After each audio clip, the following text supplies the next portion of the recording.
All right. Great. Well, we will go ahead and get our screen share up and officially welcome you to the first event of this year's US Pro Bono Summit. As many of you who might be more familiar with Taproot and the Pro Bono Summit know, in years past, this has been an in-person gathering, a really important opportunity to bring together leaders across sectors, all with this shared desire to advance the ways that we're able to support organizations serving the social good to achieve their missions. We are, of course, again, in another year of operating this virtual capacity, but one of the many sort of wonderful side effects of that is that we get to open this up to even more attendees and representing even more audiences to be a part of these conversations.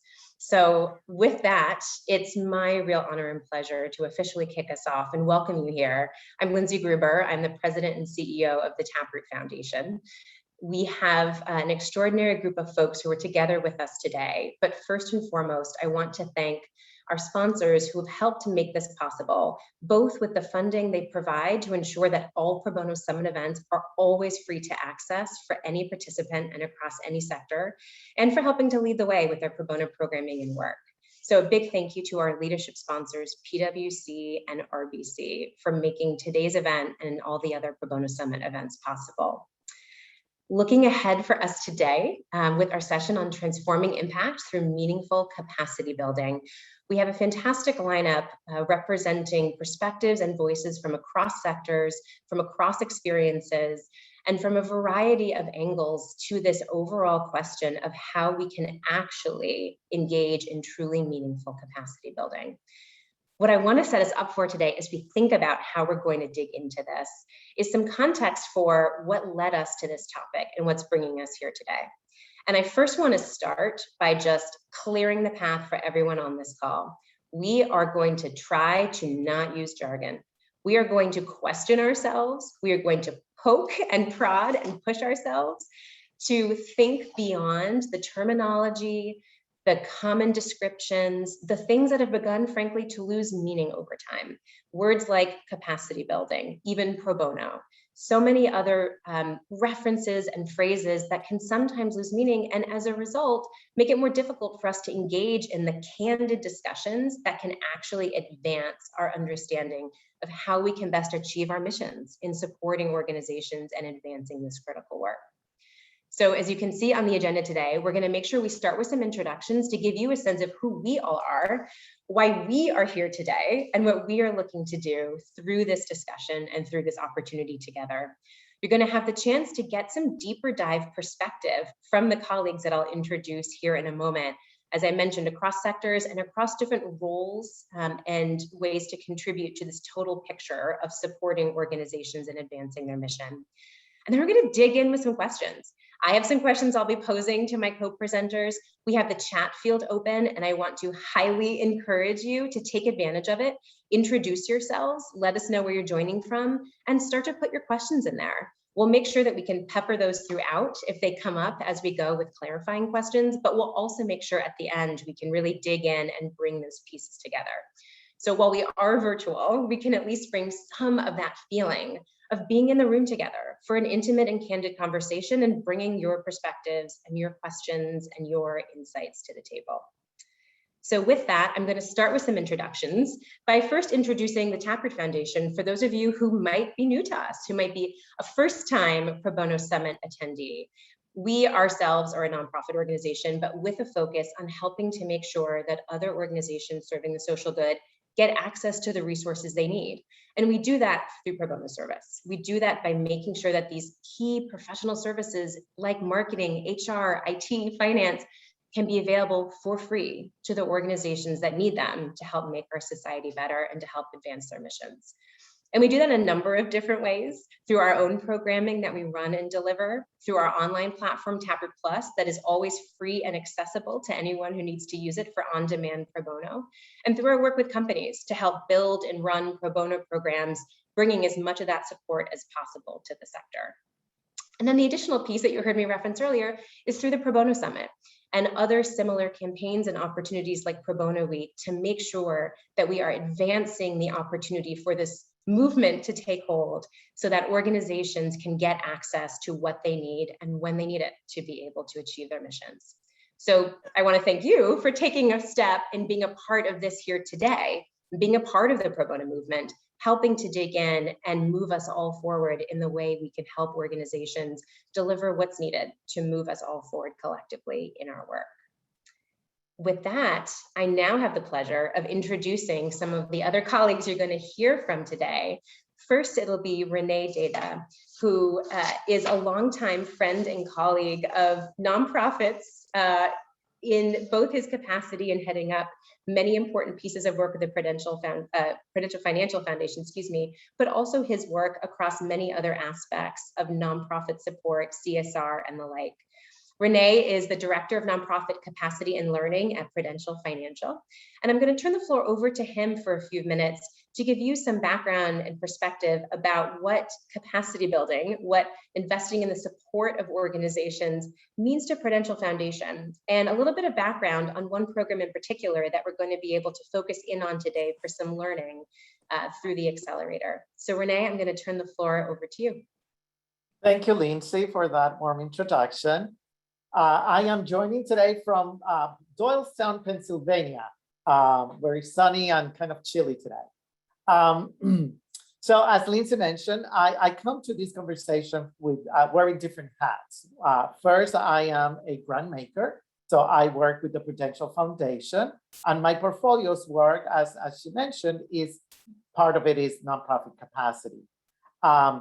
I also am a CSR professional because I am in a corporate foundation in the CSR department, which we now call Inclusive Solutions. That's a topic for a different conversation. And I also come to this having been the executive director of a nonprofit organization, although many moons ago, but as someone who really took advantage of a lot of those services that were available. I still remember learning about situational leadership from American Express, attending one of their senior leaders programs. So I've been at this for over 25 years from those different perspectives. Capacity building or capacity strengthening, like we like to talk about at Prudential, is something that has been key to our mission for many years. We know that in order for us to accomplish our mission as a funder, we need our organization and our partner organizations to be strong. And we know the challenges that you face because of lack of resources, lack of access to resources, as a new diversity and inclusion work is showing us, especially for organizations led by women and people of color. And so we have always looked at that dynamic, and we have done capacity building or strengthening in different ways, from offering general operating grants, offering multi-year grants. We don't have caps on overhead. So we like to think that just our grant making itself, it's one way that we help to strengthen our nonprofit partners. But in addition to that, we have had the opportunity of having specific programs. I also manage, always thinking about what else can we do? How else besides the money we can help our nonprofit partners? And that is by using or engaging and leveraging the time, talent, and treasure of our employees. So we have a board service program, which I run, and also our pro bono program that I've been partnering with Lindsay and her wonderful team for over 6 years now. So we think about it again as part of our mission. It's to not only provide access to resources, but really also building or strengthening that capacity of our nonprofit partners. So when I came 2 years ago, I was building my portfolio again. I was able to secure a $1 million budget line for some work around capacity building or capacity strengthening.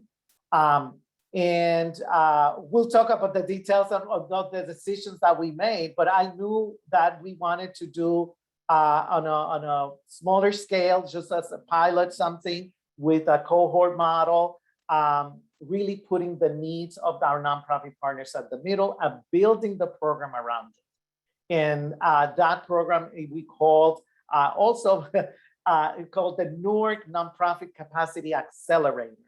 And we use the word accelerator because at Prudential, we were doing a lot of work in accelerating the career mobility and the talent of our own employees. So we have a whole body of work around accelerating our own capacity from our staff perspective. So we thought that it would be appropriate to also think about accelerating what's there, because again, we don't like the term capacity building because it comes from a deficit point of view, right? You have to build something as opposed to we're strengthening something. We know that the nonprofits have the capacity, they just need a little help. So we thought that's why we call it capacity strengthening. And we, again, the word Newark is because we decided to focus our work as a pilot program with cohort model, working with community development corporations in the city of Newark. And we'll talk about the design of the program at some point. Thank you. Thank you, Renee. And as I know our audience is already now getting a quick sense of one of the many aspects of Renee's experience that we're so lucky to be able to tap into today is this depth of experience in this space of, as it's commonly referred to, capacity building. But we know each of you are coming to this from very different places in your own journey. So we want to take a moment to do a quick audience poll. Hopefully you can hear over the sirens in my background. Do a quick audience poll to see where you each are in your journey within this. Where are you in your experience with this work to date? That can help us also get a sense as we move forward with the other colleagues on the line and we dig into this topic, where you're bringing your own experiences into this discussion. Great, I see our results coming in here. I do feel like Zoom would be well served to put in some great hold music while our polls progress. I will leave it to your imagination. All right, I think we're landing on a bit of a mix here, tipping towards folks who have some occasional or even well-defined and organized experience in some manner with capacity building. And again, this is of course across nonprofit organizations, grant makers, companies, a variety of different folks and entities on the line here.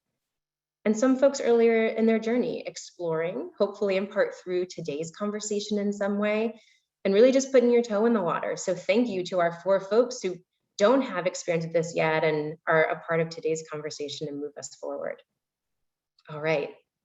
Great. So with that background, I'm really pleased to introduce the next colleague for this conversation, Elise Miller, who's the Associate Director of Advisory Services at the Nonprofit Finance Fund.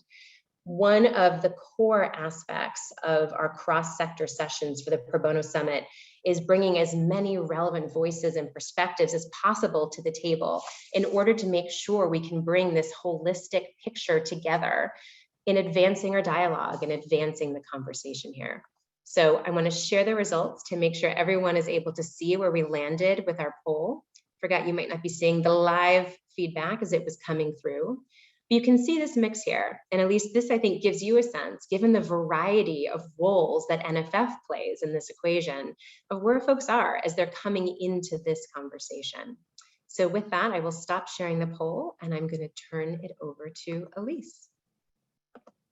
Great. It's wonderful to be here. Thank you so much to Lindsay and to co-panelists today, Anthony and Renee, who have had the pleasure to work with so deeply over many, many years.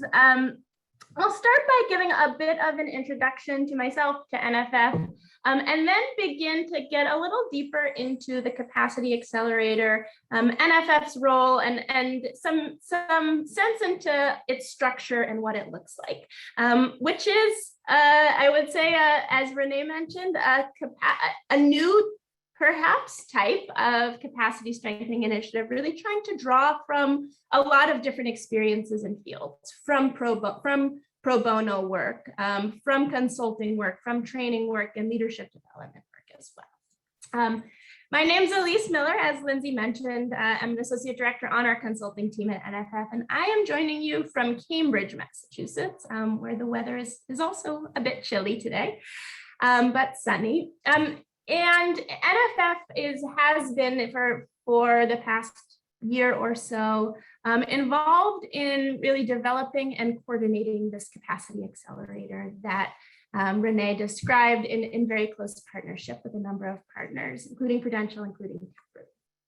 NFF, for those who don't know us, we are a nonprofit lender, consultant, and advocate in the field.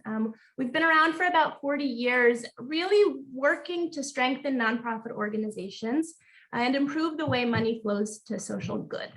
In particular, we focus in on helping community-centered organizations led by and serving people of color access money and resources to realize their community's aspirations, and working to shift funding and financing practices in general to better support community-centered organizations that we know have long persevered through racist and systemic underfunding. I sit on our consulting team. So we are capacity strengtheners, consider ourselves capacity strengtheners in a sense, where our focus is really on supporting organizations with a team of consultants to navigate through change, challenge, transition, and opportunity, partnering on financial management and strategy specifically, with a goal toward increasing know-how, practices, sustainability in organizations. Personally, I'm a social worker by trade and often think and call ourselves financial therapists. So our orientation to the work is to really get deep, not only in answering a question or addressing a problem right now, but in fostering a space for deep introspection, reflection to support change right now and long-term change in behaviors and practices for organizations.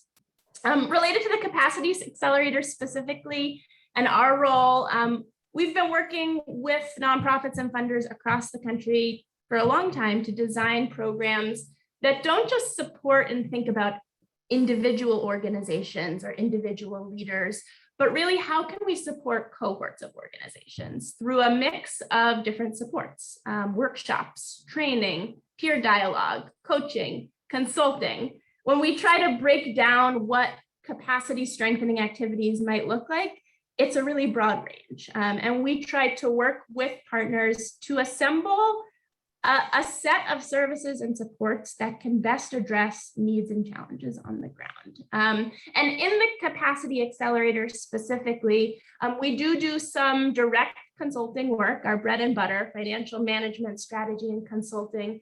But I've also been involved in really wrapping around a lot and holding together a lot of different pieces to make a seamless experience, or try to make a seamless experience for nonprofits to access support when they need it, how they need it, not in a predefined or preset way.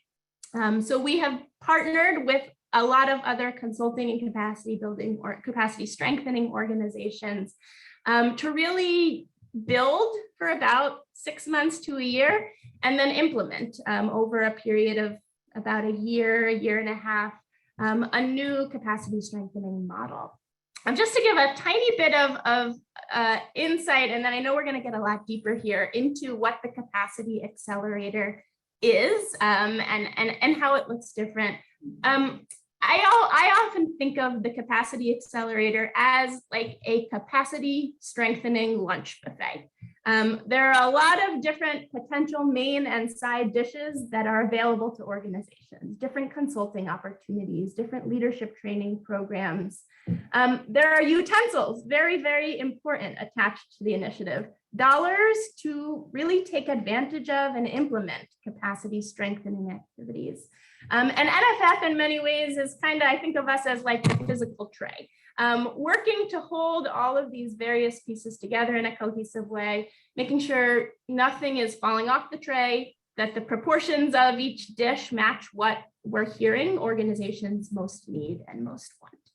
I'll pause there. I know we'll get a lot deeper into some of this, but looking forward to sharing more.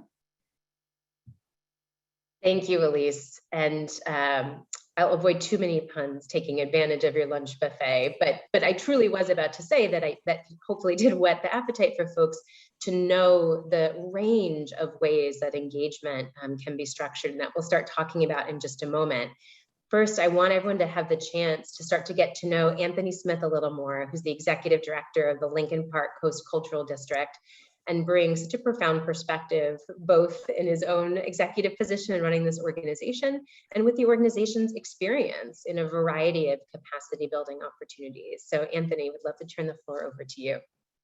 Thank you. Good afternoon, everyone. First, I'd like to thank Prudential, our legacy partner, and working with NFF and also working with Pro Bono. We've been working with all of you for years, and it's been helping us to create this sustainable organization, that's this ever-ending statement, a sustainable organization, because it never stops. You know, we're continually building.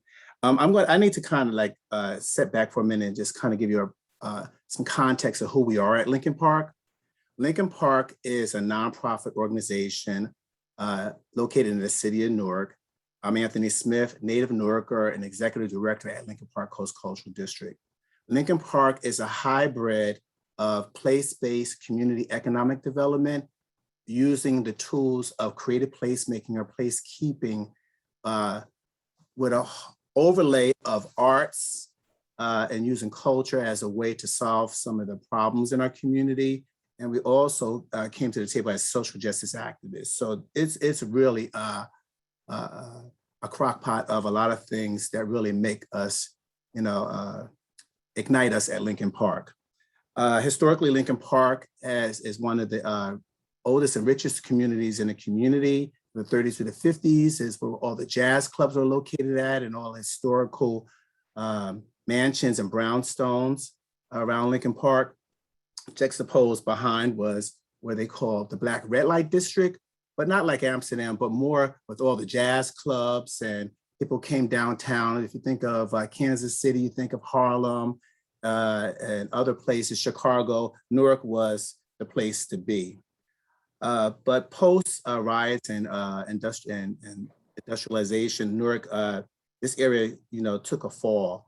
And we created the organization, Lincoln Park Coast Cultural District, after having a charrette, which is a planning session at the historical Terrace Ballroom and at Newark Symphony Hall, to really look at this community. The bones are here of this community.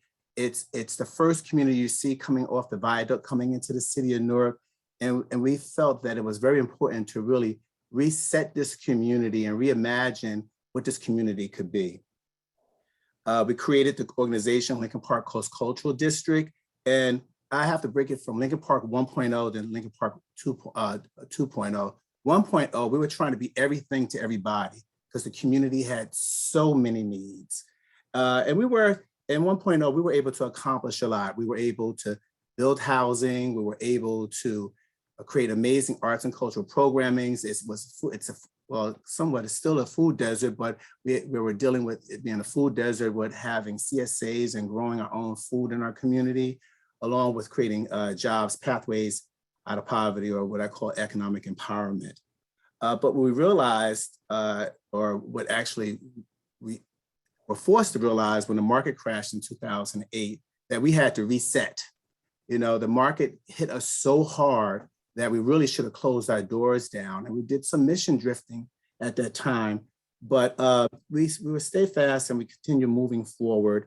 And we went from growing so fast and being this strong organization to really falling down to maybe being about 4 or 5 people at our organization. And that's where capacity building really comes in for me, is that we were able to lean in on and work with all of our partners at that time to deal with, resetting the organizations. So we went into Lincoln Park 2.0, which was amazing. And we had to really kind of re-look at what this community was and who we were to the community. And I would say that in that process, Prudential always has leaned in around capacity building in some way or some sort. And that's how I met Elise, which I thought was the toughest 2 years in working with nonprofit finance fund and creating some sustainable business models, along with working with a Taproot and professionals from Prudential. This accelerator program is very important to us. You know, COVID, for me, it may be a triple pandemic, but COVID being, you know, COVID pandemic and then the social justice unrest, you know, for us, all it did was magnify the problems and issues that we were having in the community. And it was really refreshing to really look and see that Prudential started leaning in again and coming to us to see how can we be better partners. You know, we had time to think, we had time to look at what was going on and reframe and reset ourselves.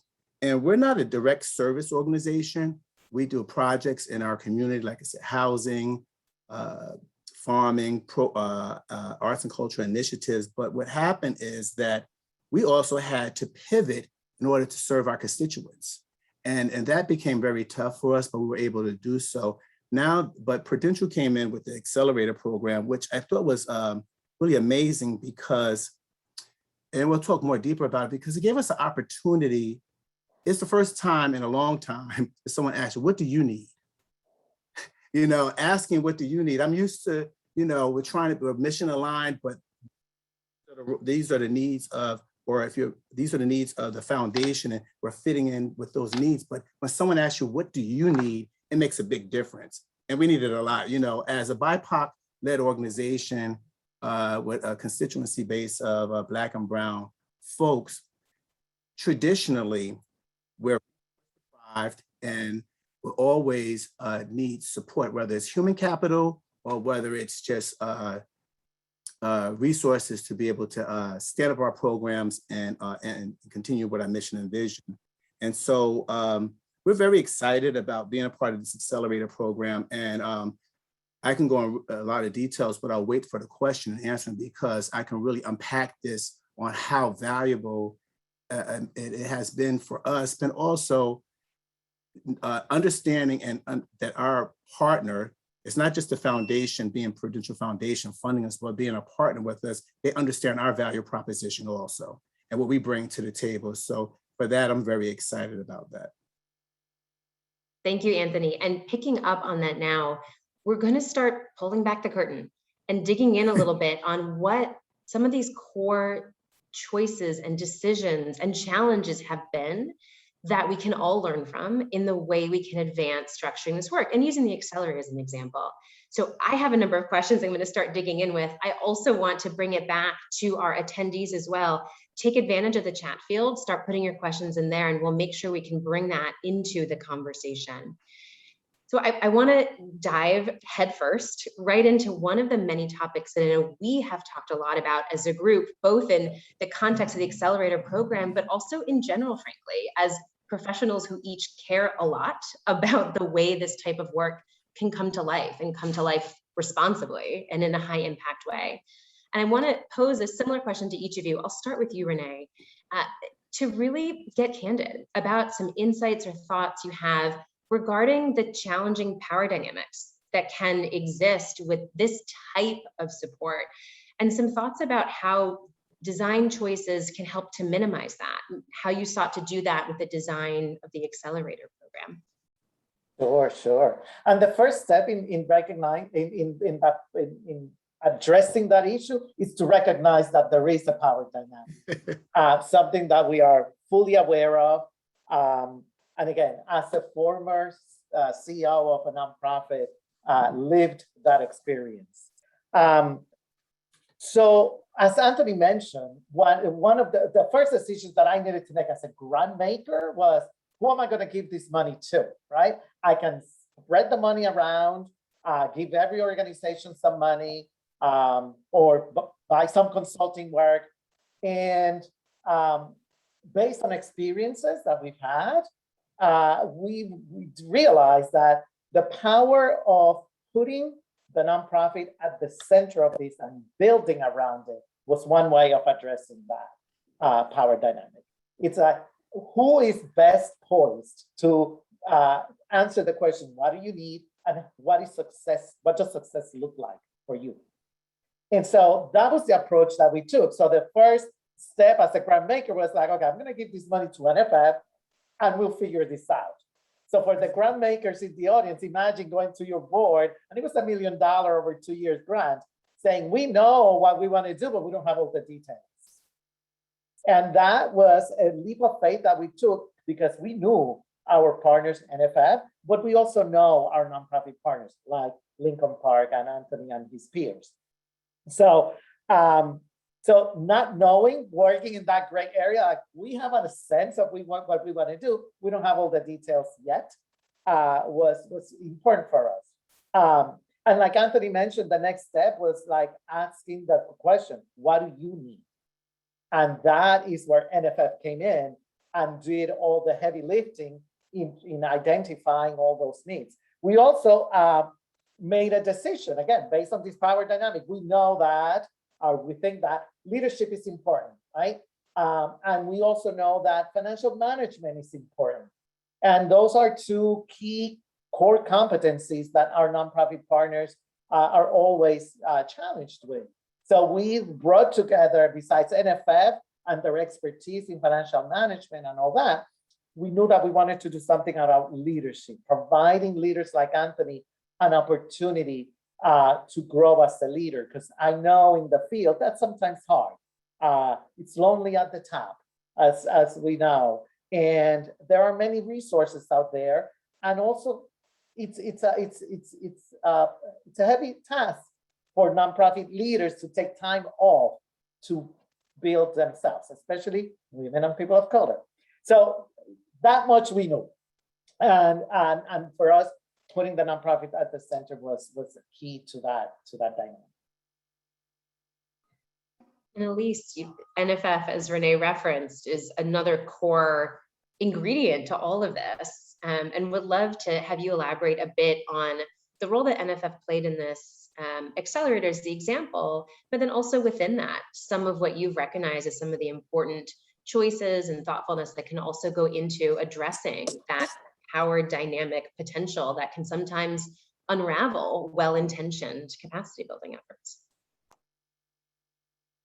No, thank you. It's such a good question, such an important question.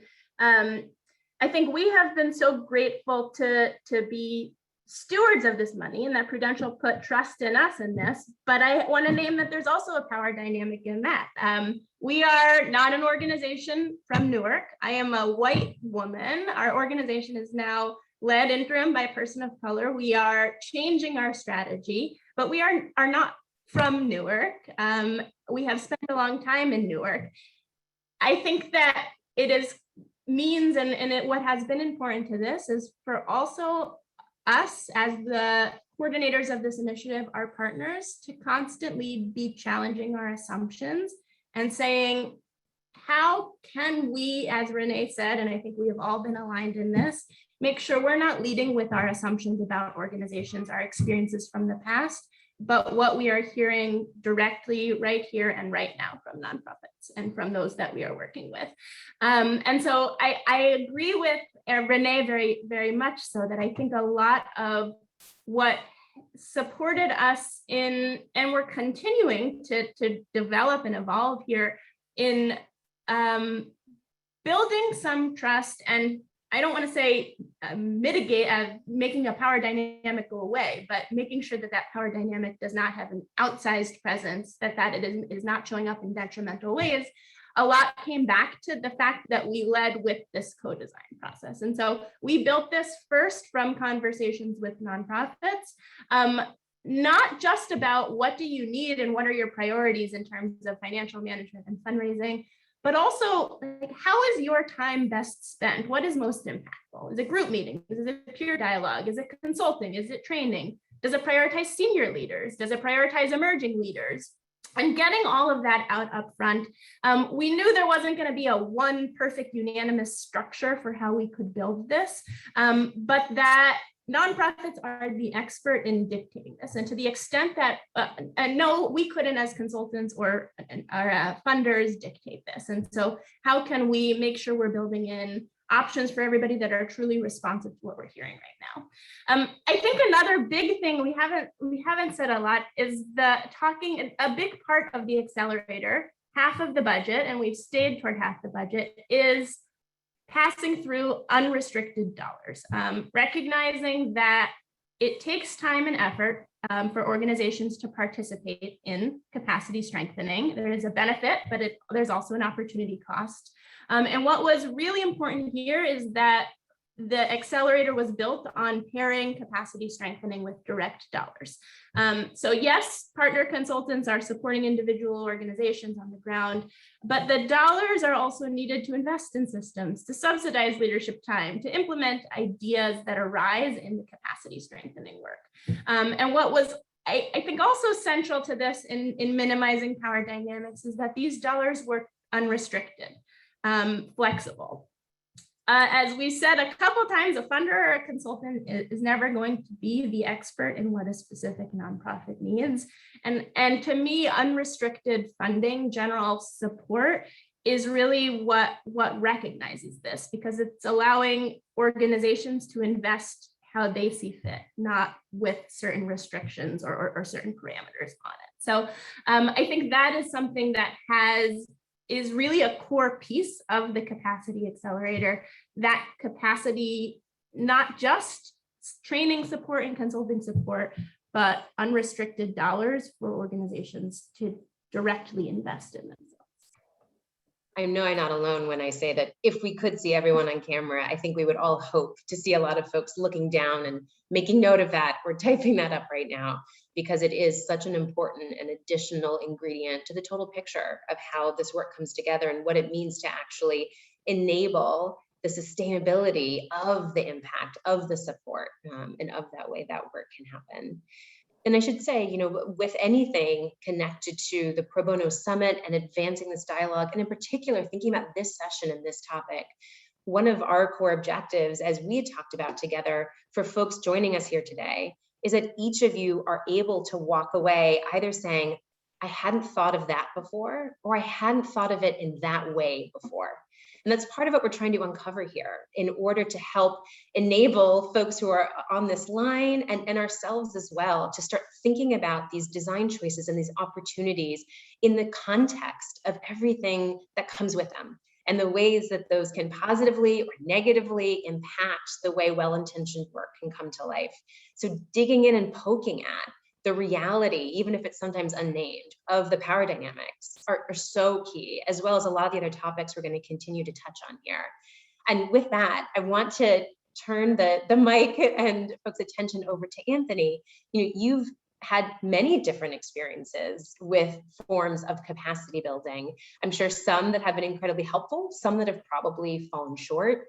Would love to give the floor to you to hear a little bit more about what's been different with the accelerator experience for you that you would like to see incorporated into other capacity building initiatives?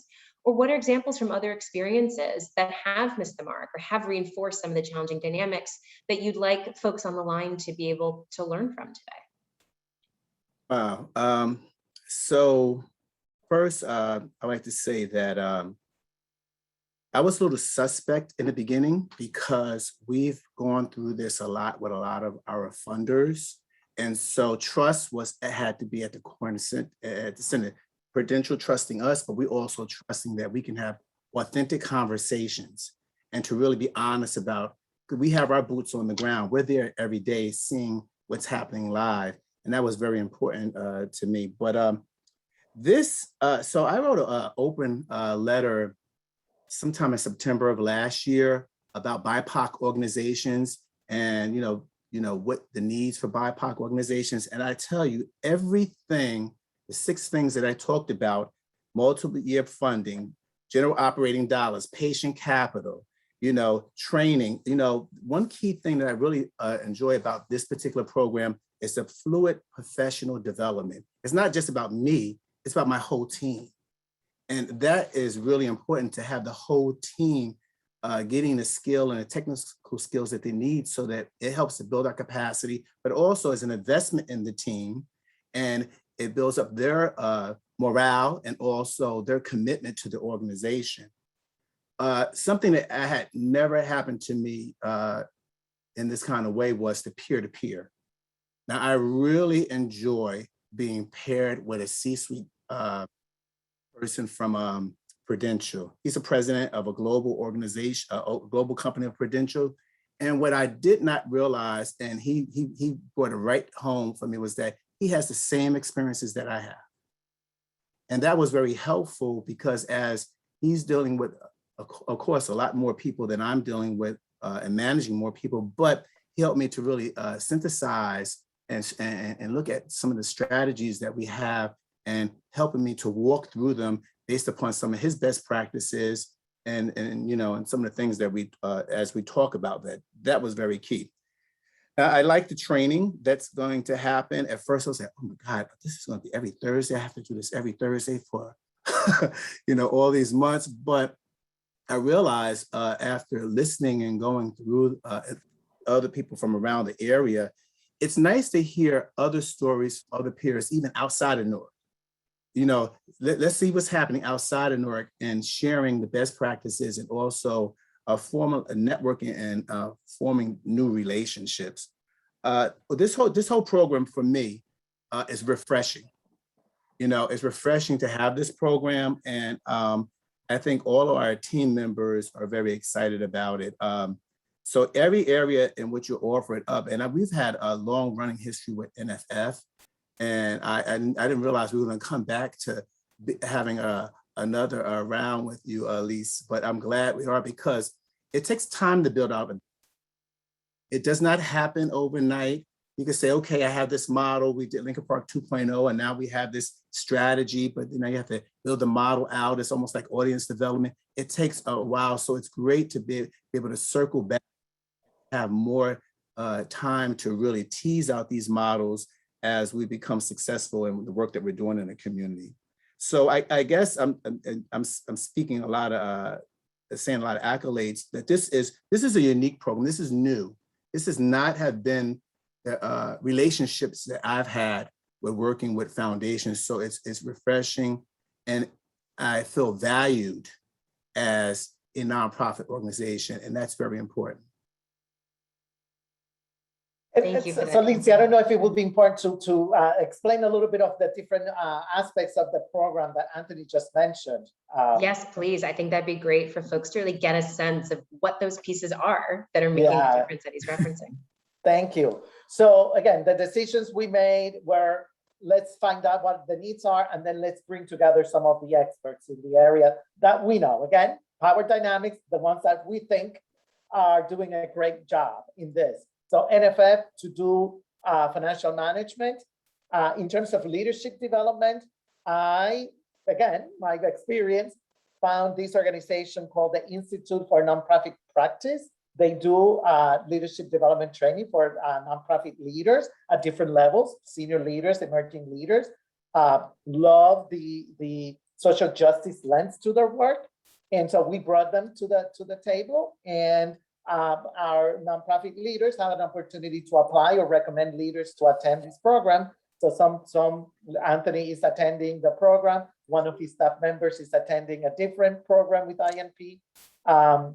And then the third part of the equation was around fundraising, which fund development and board development comes hand in hand. So we brought another organization to do that work.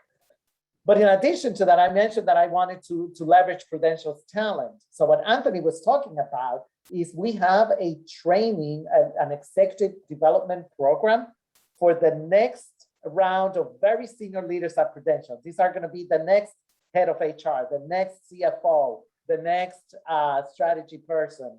And we have 12 of those leaders going through this 2-year program.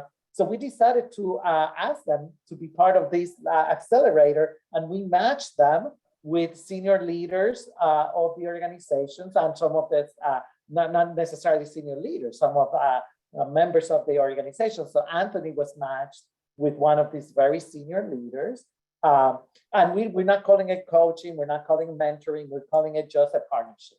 We just want them to have somebody to talk to, as Anthony mentioned, just realizing that 2 senior leaders in different places are having similar experiences and expertise is valuable. So that is some of the elements and what Anthony is talking about, which again, one thing was clear to us, we did not want the typical capacity building program where you say you have to attend this number of trainings, you have to jump through these hoops, you have to do this to get that. No, we built a program around it. We gave options, the lunch menu option that Elise mentioned, and then the organizations chose something from that. And picking up right on that, Renee, one of the many critical aspects with this both being a long-term engagement and partnership and program, and also having so many relevant partners involved in the design, I think it has been the flexibility to keep checking in and make sure that everything is continuing to be designed in a responsive and thoughtful way.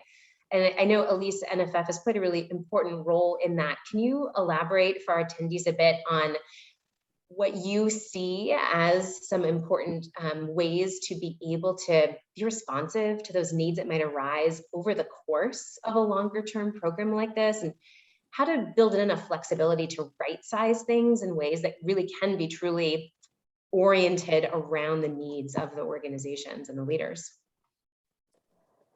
It's a great question. It's a hard question. I think we've been talking about prioritizing responsiveness and prioritizing flexibility through this initiative.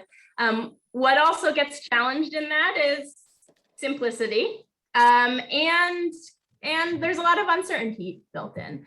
One of the things that was really helpful, and I just want to highlight, Renee mentioned it earlier, is really I want to give a big shout out to Prudential here. And we were able to, and part of what's allowed us to be flexible and to right size, we didn't walk into this initiative with a very fixed, there was a fixed budget number, but a fixed way that dollars were to be spent.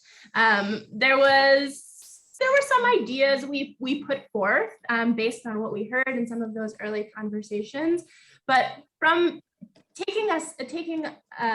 putting aside even the sort of conversations, what's happening on the ground, being able to truly be flexible and responsive from a budget perspective has been the backdrop of this, and really important. I think one of the things, so we, as Lindsay, you mentioned, there are several different partners at the table. The training organization Institute for Nonprofit Practice, Taproot, who is managing and coordinating that executive program, as well as pro bono programs, Cause Effective, and organization. We are coming together regularly and continuing to build and ask the question, how can we make this as impactful for organizations based on all that we're hearing, and we're each hearing different things. And so staying really coordinated as a team has been really helpful. I also think bringing on partners with similar values and who were really aligned with this idea, not just about that we are designing capacity building around an organization first and foremost, but also being open to being flexible, being open to changing processes and practices to stay true to that value. We had some conversations with really, really great partners, great other nonprofit consultants up front.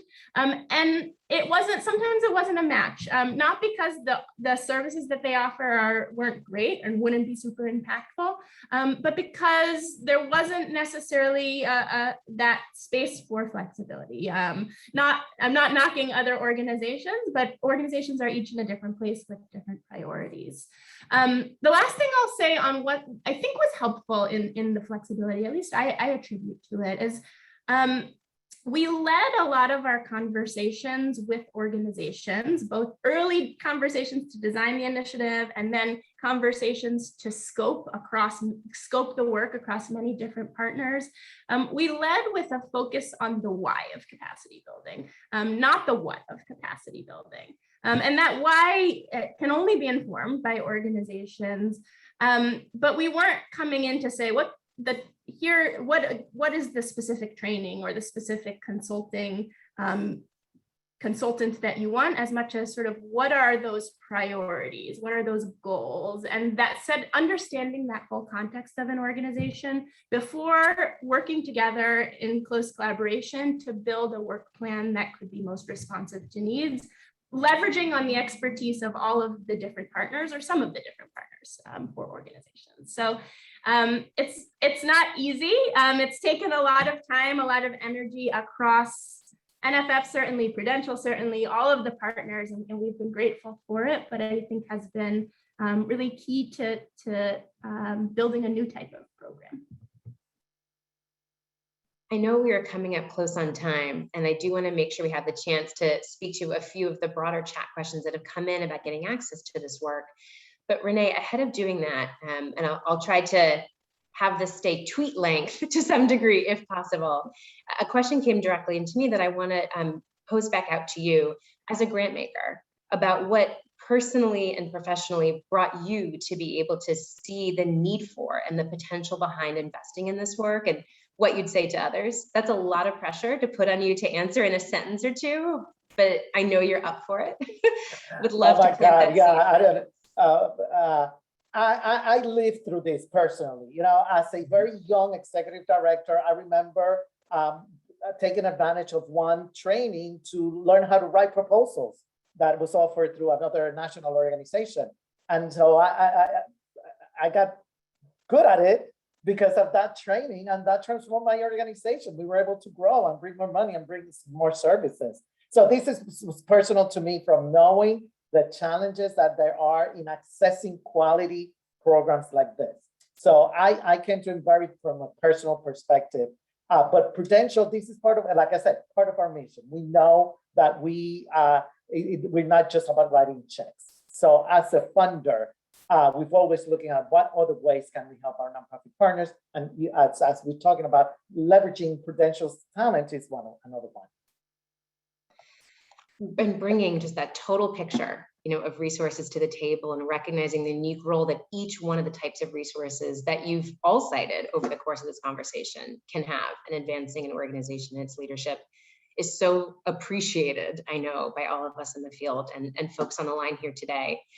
And to some of the questions that came in, particularly around how organizations can start to access this type of support, I want to bring us to our wrap up, because we are all about action and want to make sure that in addition to the insights you've had the chance to hopefully gather today, you also have some immediate resources and things you can start to look to in order to advance your own ability to access this support if you're a profit organization.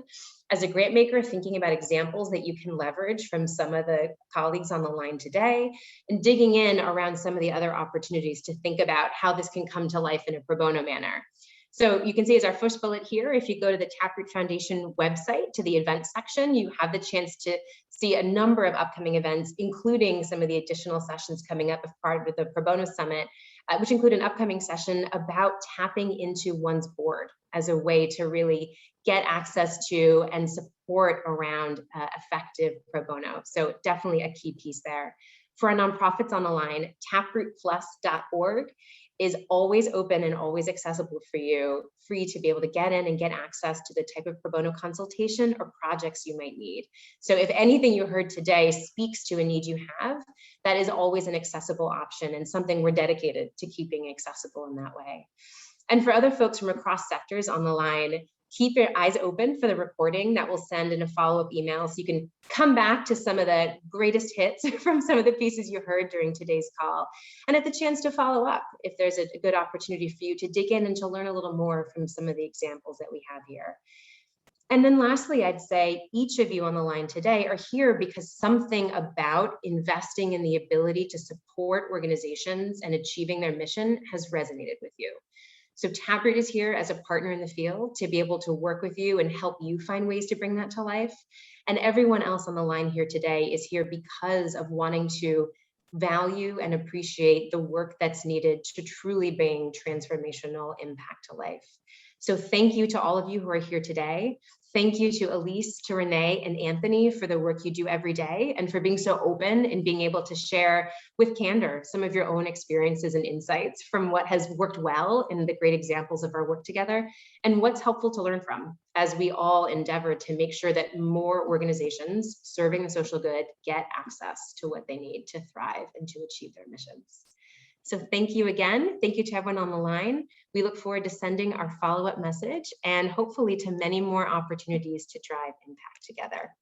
Thank you to PwC and RBC for making this possible, and we look forward to seeing everyone in our next Pro Bono Summit session. Thank you. Thank you all. Thank you.